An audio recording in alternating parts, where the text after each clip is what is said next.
that they did while they were here due to some of the artifacts that have been left behind. One of the things we know is they discovered over 16 miles of cave. Now, it's important to remember, folks, that this is not all linear caves, and not all of this mileage was from this historic entrance that we came through today. We are aware now that there are other natural entrances that do connect to the Mammoth Cave system. So from those other entrances, the mileage that we know that they went does count towards the miles that they discovered inside Mammoth Cave. Some of those other cave entrances include Short Cave, Long Cave, Salt Cave, and places like that. We also know that how they traversed the cave was good lighting source. What they used was cane reed. Cane reed is very similar to bamboo, it's in the same family. It was gathered down by the Green River. We have a few examples of cane reed bundles in one of the display cases over there. They dried it out, bundled it together, and then they light one end on fire. We believe that it's likely that they would have had it pointing down, so it would be a much larger flame. Versus the Indiana Jones right on style, that's a much smaller flame that they wouldn't be able to see as well as they're going through the cave. That's just through modern testing that we believe that probably would have been the way they would have done that. We also know that they would have not took the acid off in many places, so there are areas we can't see snow marks on the cave that they would have done this. Unfortunately, on this route, we do not have those, but they are around in the cave that we can see sometimes. When the fire got too close to their hand, we believe that they would have lit another bundle on fire, tossed the first one aside to continue on going. Because we found a lot of examples of these cannery torch grabbers just tossed aside of many of the trail areas. We also know that it was generally young men who went to these deeper areas of the cave. How do we know that? Well, much like the bats, sometimes in the cave you gotta go to the bathroom. We have lots of examples of paleotheses that have been found.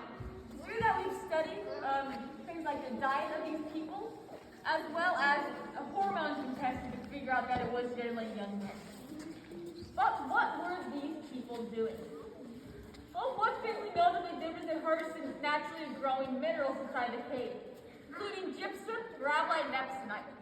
Gypsum, we still use it in many things today. Does anybody have any examples that they know of off the top of their head? Yeah, baby powder, that's one. Any others? Drywall. That's actually the first one I usually say. Yeah, drywall, sheetrock, plaster, agricultural aids, additive foods. Look for calcium sulfate next time you buy a box of snack cakes. There's also an abrasive some toothpaste. So we also know that gypsum is water soluble. So surely after it's removed from the cave environment, it's likely to deteriorate. So we have no evidence of what happened to it after it was removed from the cave itself. Especially because this is so many years ago. But we do know that they did. Unfortunately, in this area, we don't have a good example of it. But in the walls of the cave, you can see lots of blackness on the walls. And that is the gypsum. Whereas gypsum in its natural form is pure white.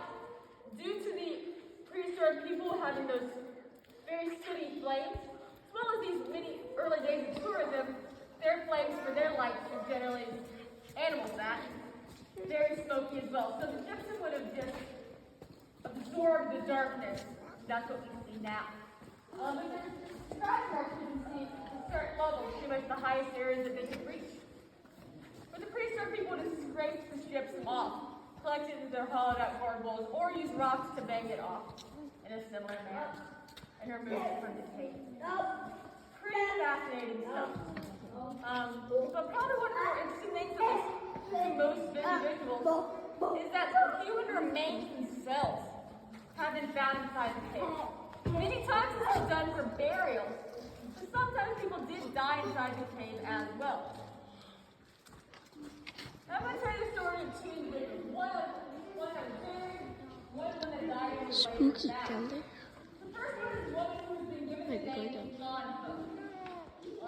We are unaware of her actual name, but she was given the name Bonhoeffer because when she was found buried, she had a necklace of fawn's hoofs around her neck. She was found in Short Cave, one of the local caves that I mentioned and now those connected to the Mammoth Cave system. The owner of Mammoth Cave actually purchased Bonhoeffer and brought her here because during the time during the early 1800s, mummies were all the rage. And these prehistoric people, when they're buried inside the cave, they become naturally mummified in a sense. Because their caves are relatively consistent in humidity, their hair, skin, teeth, nails were all preserved in a very similar fashion to those mummies of ancient Egypt. And in Europe at the time, everyone was wanting to see those Egyptian mummies. So it was really a way to get visitors to come and see these people and drum up business. So we placed Bonhoeffer in an area called Mummy Ledge along the Gothic Avenue route, so folks would be able to see her. And it really worked. Eventually, a promoter actually convinced the cave owner to allow him to purchase Bonhoeffer and use her to promote Business Mammoth Cave, but also to have her at his museum up in Pennsylvania. But shortly after Bonhoeffer was removed from this cave environment, she did start to deteriorate rapidly, so she was removed from this consistent environment. By the time she made her way to Pennsylvania, she was not much more than a few bones left. Eventually, the Smithsonian did purchase Bonhoeffer, and she's now in their permanent collection, and that's where she lays for the rest of her days. But in more modern times, another prehistoric person was found, and he was given the name Lost John. You're unsure of exactly what he was doing, but we believe he was harvesting gypsum. No, during the movement caused the rock to fall, collapse, and pin him to his death. He was found in 1935 by a group of men from the Civilian Conservation Corps, or CCC. What these young men were doing was they were creating pack dirt trails in preparation for us to become an National Park. Let's be walking on an example of a pack dirt trail here in just a few moments. So what they did is they eventually lifted that rock off of Lost John's body, moved him out, placed Lost John in a glass case. He was on display in front of a place called the Giant's Coffin until 1976. There's been many visitors who come back and say that they remember seeing Lost John and guides as well. And this would actually convince a lot of people, even in the mid-70s, that they wanted to come and visit Mammoth Cave. But in 1976, there was an act passed federally that national parks could no longer have native names on display for public viewing. So, after consultation with local tribes, it was agreed that Lost John would be reinterred near where he was originally found. And very few people are aware of his final resting place. But that's just a small little bit of the history that we have in Native American Mammoth Cave. But there's so much information that has been lost to the ages. Because during those early days of tourism in the early 1800s, mid-1800s, visitors were allowed to take souvenirs with them. This includes many of those torch fragments and Native American artifacts as well. So, a lot of that has been lost, and we'll never be able to get that information back. Some of that sightseeing taken from early guides would actually put lots of history fragments together instead of a place to line up rooms so visitors could see them a lot better.